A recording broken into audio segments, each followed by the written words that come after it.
Good morning my dear students. आज मैं आपको class 12 math lesson 5.1 continuity and differentiability का क्वेश्चन नंबर 21 एक्सरसाइज का पार्ट 2 लेके आया हूं।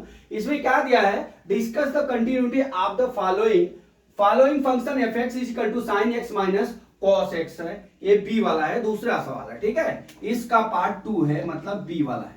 ठीक, अब इसमें आप देख लीजिए, इसमें जो पद होते हैं वो तो दिया नहीं है, तो मैं क्या करता हूं, एक जो है domain x is equal to C मान लिया, जो वेरिएबल पॉइंट ऑफ डोमेन है। ठीक है, तो यहां पे हम कंटिन्यूटी कैसे करेंगे, हमारा जो फंक्शनल है यहां पे लिख लेते हैं फंक्शन को। हमारा फंक्शन है, देखिए f x is equal to sine x minus cos x है।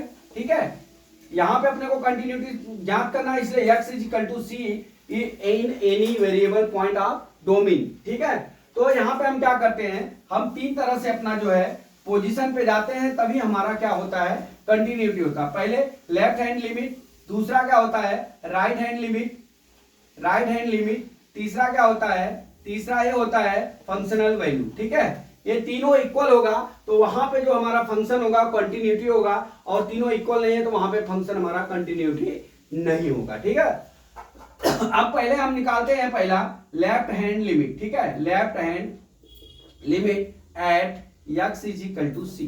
ठीक है, तो हमारा फंक्शनल वैल्यू क्या हो जाएगा, साइन x माइनस क्या हो गया, कोस x हो गया। ठीक है, अब यहां पे हम क्या करेंगे, यहां पे limit x tends to c minus यहां पे functional value is equal to हमारा क्या हो जाएगा, limit x tends to c होगा। ठीक है, sine x minus cos x हो गया डियर। अब यहां पे अब आप कर लीजिए limit x tends to c minus या functional value is equal to हमारा क्या हो जाएगा, यहाँ पे साइन, जहां पे x है वहां पे c रख लीजिए, sine c minus cos c हो गया। अब हमारा लेफ्ट हैंड लिमिट हमारा कितना हो गया, साइन c माइनस कितना हो गया, कॉस c हो गया, ये आ गया। अब यहां से डियर हम दूसरा पोजीशन ज्ञात करते हैं, क्या, राइट हैंड लिमिट। ठीक है, दूसरा पोजीशन राइट हैंड लिमिट ज्ञात कर लेते हैं। यहां पे देखिए दूसरा पोजीशन राइट हैंड लिमिट ज्ञात करेंगे at x is equal to C पे। तो हमारा फंक्शनल वैल्यू कितना दिया dear, sine x minus cos x दिया है। ठीक है, अब यहां पे limit x tends to c plus यहां पे लिखेंगे या functional value is equal to limit x tends to c sine x minus cos x हो गया, इज इक्वल टू हमारा कितना हो जाएगा, साइन c, इसको सॉल्व करेंगे इन माइनस कॉस c आ गया। ठीक है, ये हमारा क्या हो गया, राइट हैंड लिमिट बराबर कितना हो गया, साइन c माइनस क्या आ गया, कॉस c आ गया, ये सॉल्व करने पे। ठीक है, अब यहां से डियर हम क्या निकाल लेते हैं, अपना फंक्शनल वैल्यू। थर्ड पोजीशन क्या है, थर्ड पोजीशन हमारा फंक्शनल वैल्यू ज्ञात कर लेते हैं, fx ज्ञात कर लेते हैं। ठीक है, तो इसकी वैल्यू कितनी हो जाएगी, fx बराबर हमारा कितना हो जाएगा, sine x minus cos x हो जाएगा डियर। ठीक है, अब यहां पे हम क्या करते हैं, अब निकालते हैं at x is equal to c पे। ठीक है, तो यहां पे क्या हो जाएगा, f c is equal to कितना हो जाएगा, sine c minus cos c हो गया।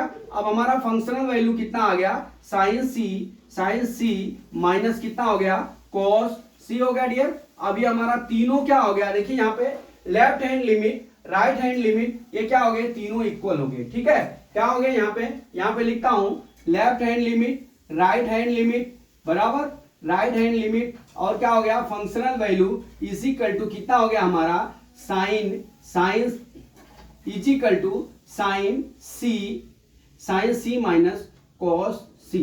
तीनों के वैल्यू वेरिएबल एक तरीका आया, तो यहां पे क्या हो जाएगा, हमारा क्या हो जाएगा, फंक्शन या फैक्स इज, यहां पे फंक्शन क्या हो गया, देखिए यहां पे फंक्शन कंटिन्यूटी हो गया, functional is continuity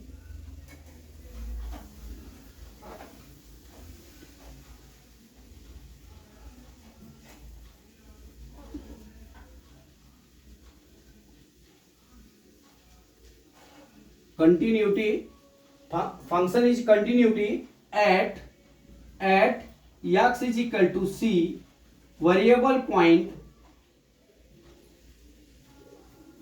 variable point of domain. ठीक है, अब देख लीजिए डियर, हमने क्या किया यहाँ पे, क्या left hand limit, right hand limit और क्या किया, फंक्शनल वैल्यू तीनों ज्ञात कर लिया, और तीनों में हमने ये पाया कि साइन सी माइनस कॉस सी आया, तो इसलिए क्या हो जाएगा, functional value is continuous at x is equal to variable point of domain. तो माय डियर स्टूडेंट, मैं समझता हूं ये न्यूमेरिकल आपको समझ में आ गया होगा। अगला न्यूमेरिकल कल मैं फिर लेके आता हूं। जय मां सरस्वती, जय भारत माता, जय जवान, जय किसान।